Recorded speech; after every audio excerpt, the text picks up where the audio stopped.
नमस्कार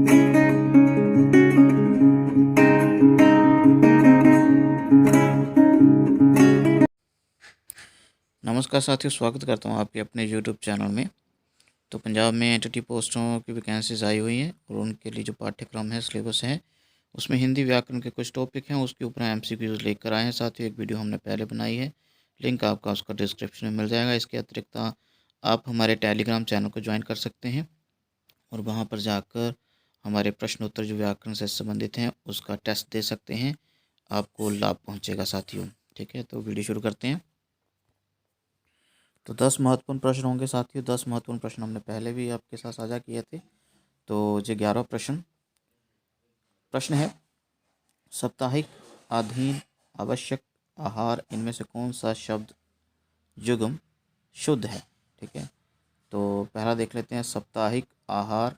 साथियों, आपको बता दूं कि साप्ताहिक इसमें से गलत है, ये तो बिल्कुल गलत होने वाला है पहला विकल्प। ठीक है, शुद्ध रूप जांचना है, मतलब छांटना है। अधीन और आवश्यक, ठीक है, तो बता देते हैं अधीन जहाँ पर गलत है, इसलिए ये भी गलत हो गया विकल्प, आवश्यक सही है। तीसरा साप्ताहिक, अधीन, ये दोनों ही गलत हैं। तो जो हमारा साथियों जो सही विकल्प होगा वो होगा चतुर्थ। ठीक है, चौथा, आवश्यक के जो वर्ण विन्यास सही है, आहार लिखा जाता है, अहार नहीं लिखा जाता है। ठीक है, आहार नहीं होता है, कहीं भी ये गलत मत करना। ठीक है, तो ये रहे शब्द। और साप्ताहिक है तो साप्ताहिक के जो वर्ण विन्यास हैं वो इस तरह के होते हैं, साप्ताहिक होता है। ठीक है, हम जब बोलेंगे ही साप्ताहिक तो साप्ताहिक ही लिखेंगे ना, साप्ताहिक होता है। ओके, और आहार होता है, आहार नहीं होता है। आवश्यक होता है, आवश्यक नहीं होता, आवश्यक। ठीक है, ये वाली चीज़ें। और अधीन कभी नहीं होता है, अधीन होता है। ठीक है, तो ये रहा सही वर्ण विन्यास। ठीक है, तो इसमें आपको बता दूं कि 2 गलत थे, पहले 2 वाले, और सही मैंने बता दिया, और पिछले 2 सही थे, आवश्यक और हार ये सही है। ओके, अगले प्रश्न पे चलते हैं। 12वां प्रश्न है साथियों, वीडियो के हिसाब से दूसरा। तो देश की सम्मान की रक्षा करो। ठीक है, देश की सम्मान की रक्षा करो, वाक्य शुद्धि के लिए इसमें कौन सा कारक चिन्ह लगेगा? कारक चिन्ह पता है ना? ठीक है, प्रसर्ग बोलते हैं, विभक्ति चिन्ह बोलते हैं, इंग्लिश में बोले तो प्रेपोजिशन से बोला जाता है। ठीक है, तो ये कारक चिन्ह दिए हुए हैं, 4 कारक चिन्ह दिए गए हैं, तो कौन सा कारक चिन्ह लगेगा? ठीक है, ठीक है, एक कारक चिन्ह लगना है जहाँ पर, इसलिए वाक्य शुद्ध हो जाएगा। तो देश की सम्मान की रक्षा करो। ठीक है, ये लगेगा क्या? अभी देखते हैं, देश के पहला प्रयोग करके देखते हैं, इसको प्रयोग करके देखते हैं यहाँ पर। ठीक है, देश के सम्मान की रक्षा करो, हाँ ये बात बन रही है। क्या इसको लगाया जा सकता है? इसको लगाया जा सकता है क्या दूसरे विकल्प को? देश को सम्मान की रक्षा करो, नहीं बिल्कुल नहीं, ये गलत हो गया। अभी तीसरा में लगाया जा सकता है क्या? देश में सम्मान की रक्षा करो, नहीं ये भी नहीं बनेगा। देश पर, ये भी गलत है। ठीक है, तो पहला विकल्प साथियों बिल्कुल सही है कि, ठीक है, देश के सम्मान की रक्षा करो। इस प्रकार के प्रश्न भी पेपर में आते हैं साथियों, तो वाक्य शुद्ध हो जाएगा जब इस कारक चिन्ह का हम प्रयोग करेंगे। ओके, अगले प्रश्न पे चलते हैं। तीसरा प्रश्न है साथियों, देखते हैं क्या है। वे विविध विषय से परिचित है। ठीक है, वे विविध विषय से परिचित है, वाक्य शुद्धि के लिए कौन सा शब्द बहुवचन आएगा?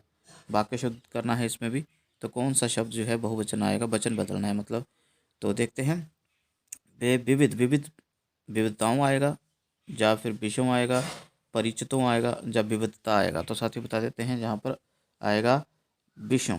ठीक है, दूसरा विकल्प तो सही आएगा, वे विविध विषयों से परिचित है। ठीक है, विषयों मतलब बहुवचन बन गया ना, विषय मतलब सब्जेक्ट है ना, विषय, वे विविध मतलब बहुत सारे विषयों से परिचित है, तो दूसरा विकल्प आएगा साथियों। तो इस प्रकार से हमने ये उत्तर सही किया। अगला प्रश्न साथियों 14वां, वीडियो के हिसाब से चौथा।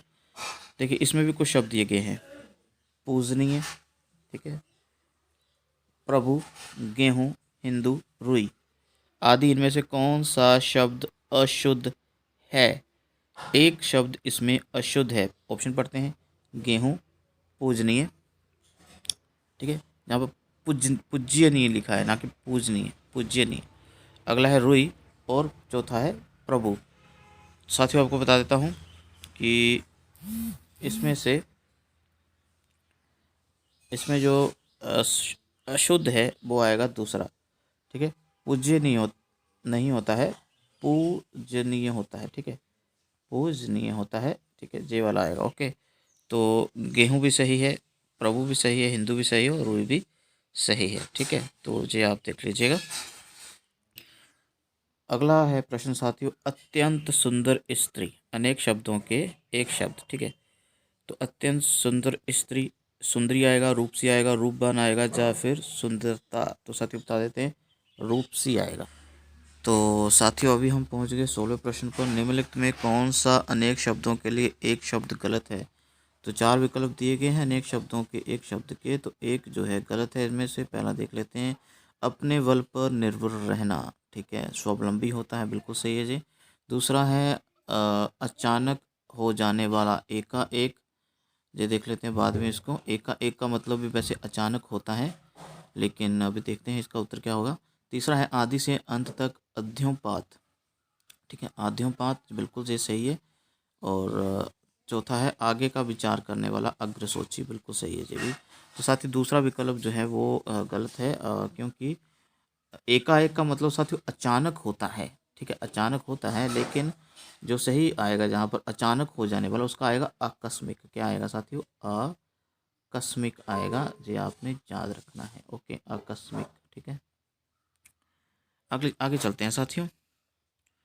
17वां प्रश्न है, थोड़ा सा छोटा कर लेते हैं स्क्रीन को ताकि पूरा प्रश्न आपको दिखाई दे। ओके, 17वां प्रश्न है, देख लेते हैं। मनोज की कंपनी में, अभी प्रश्न पढ़ रहा हूँ साथियों, देखते हैं। मनोज की कंपनी में चपरासी और मैनेजर का वेतन बराबर है। चपरासी और मैनेजर दोनों का वेतन बराबर है। वहाँ तो कहावत चरितार्थ होती है कि, मतलब आगे डैश डैश डैश दिया गया है, वहाँ तो कहावत चरितार्थ होती है। अभी क्या कहावत है, आगे कौन सी लोकोक्ति आएगी निम्नलिखित में से? तो ये वाक्य दिया गया है, तो उसमें कौन सी लोकोक्ति आएगी? फिर से पढ़ लेते हैं वाक्य। मनोज की कंपनी में चपरासी और मैनेजर का वेतन बराबर है, वहाँ तो कहावत चरितार्थ होती है कि वहाँ तो जही कहावत आई, मतलब जही, जहाँ वहाँ तो हम यही कह सकते हैं कि, कौन सी आएगी लोकोक्ति देख लेते हैं। अंधेर नगरी चौपट राजा टके सरबाजी टके टका सिर खाजा। या फिर दूसरा आएगा, अकल के अंधे गांठ के पूरे। या तीसरा आएगा, अंधी पीसे कुत्ता खाए। या चौथा आएगा, अंधों के आगे रोना अपना दीदा खोना। तो साथ ही पहला विकल्प बिल्कुल सही है, अंधेर नगरी चौपट राजा टके सिर बाजी टका सिर खाजा। भारतेंदु हरीशचंद्र का एक नाटक भी है, प्रहसन नाटक है, हास्यात्मक चित्रण है उसमें। क्योंकि साथियों देखो ये पंक्ति क्यों, क्योंकि अंधेर नगरी चौपट राजा मतलब जहाँ पर सब एक समान है, जहाँ पर मैनेजर और चपरासी में कोई भेद नहीं है, मतलब दोनों की सैलरी एक है, हर चीज़ का दाम एक है, वहाँ पर साथियों अंधेर नगरी ही होती है। ठीक है ना, अंधेर नगरी चौपट राजा टका सिर बाजी टका सिर खाजा। तो वहाँ पर सिर्फ अंधेर ही होता है, तो वहाँ पर काम कभी नहीं करना चाहिए जहाँ पर सबको एक बराबर ही रखा जाए। हालांकि एकता होनी चाहिए, लेकिन इसका मतलब ये नहीं है कि मैनेजर और चपरासी में कोई फ़र्क ना हो। ओके, आगे चलते हैं साथियों। 18वां प्रश्न है, अति सर्वत्र वर्ज्यत, इस लोकोक्ति से क्या तात्पर्य है? विकल्प है, कोई काम नियम कायदे से ना करना। ठीक है, कोई काम नियम कायदे से नहीं करना। अगला है, किसी भी काम में हमें मर्यादा का उल्लंघन नहीं करना चाहिए। तीसरा है, अपने घर या गली मोहल्ले में बहादुरी दिखाना। चौथा है, अपनी इज्जत अपने हाथ होती है। तो सही विकल्प है साथियों, सही विकल्प आएगा साथियों हमारे पास दूसरा है विकल्प सही। इसमें क्या बोला गया है साथियों, पहले हम ये लोकोक्ति पढ़ लेते हैं। अति सर्वत्र वर्ज्यत क्या है, इसका अर्थ कि किसी भी काम में हमें मर्यादा का उल्लंघन नहीं करना चाहिए, एक लिमिट होनी चाहिए। ठीक है, एक सीमा होना चाहिए प्रत्येक काम का करने में। तो इसका हम दूसरा अर्थ भी ले सकते हैं कि किसी भी काम में अति नहीं करनी चाहिए। वो कबीर जी ने कहा है ना कि अति का भला ना भरसना, अति की भली ना धूप, अति का भला ना बोलना, अति की भली ना चूप। तो किसी भी काम में अति नहीं करनी चाहिए, प्रत्येक काम में एक लिमिट होनी चाहिए, मर्यादा होनी चाहिए। तो हम कह सकते हैं परीक्षाओं के वक्त कई बच्चे जो है दिन रात पढ़ते रहते हैं, है ना, फिर बीमार हो जाते हैं उसके बाद, तो वो टेंशन नहीं लें, सीमा रखनी चाहिए उसमें भी। चाहे अधिक खाने की बात हो, ठीक है ना, अधिक खाएंगे तो भाई फैल जाएंगे, मोटे हो जाएंगे, नहीं खाएंगे, कम खाएंगे बिल्कुल ही, है ना, तो बिल्कुल पतले हो जाएंगे, है ना, छड़ी की तरह। तो वही बात है कि हर चीज़ में अति नहीं करनी चाहिए, मर्यादा को उल्लंघन नहीं करना चाहिए। आगे चलते हैं साथी, उल्लंघन। ठीक है, जो वर्तनी आप देख लीजिए बिल्कुल शुद्ध है जहाँ पर उल्लंघन। ठीक है, आगे चलते हैं एक साथी टॉपिक यह भी है कि रचनाकार और रचना आदि, ठीक है, रचनाकारों के बारे में पूछा जा सकता है ये भी, और उनकी रचनाओं के बारे में पूछा जा सकता है। तो कौन सा युग्म जहाँ पर गलत है देख लेते हैं। प्रेमचंद गोदान जैसे बिल्कुल सही है साथियों। हरिवंश राय बच्चन मधुशाला ये भी बिल्कुल सही है। तुलसीदास ने विनय पत्रिका लिखी ये बिल्कुल सही है। और जो गलत है साथियों वो है हमारे पास ये वाला, जायसी ने अखरावट लिखा है, आखिरी कलाम लिखा है और पद्मावत लिखा है। कुछ और ग्रंथ भी मिलते हैं वैसे उनके, वैसे वो पूरी तरह से इनके हैं या नहीं मुझे नहीं पता। रामचंद्रिका ये तो पता है केशव दास की है, ठीक है। रामचरितमानस वो है तुलसीदास का, तो केशव दास, ठीक है, ये आप देख लीजिएगा केशव दास। ओके, तो केशव दास की है रामचंद्रिका, ना कि जायसी की। तो सही विकल्प हमारा यही हो जाएगा क्योंकि गलत पूछा था। आगे साथियों हमारा अंतिम प्रश्न आज का, कौन सी भाववाचक संज्ञा क्रिया से नहीं बनी है, जहाँ पर कौन सी भाववाचक संज्ञा क्रिया से नहीं बनी है, तो बता देते हैं।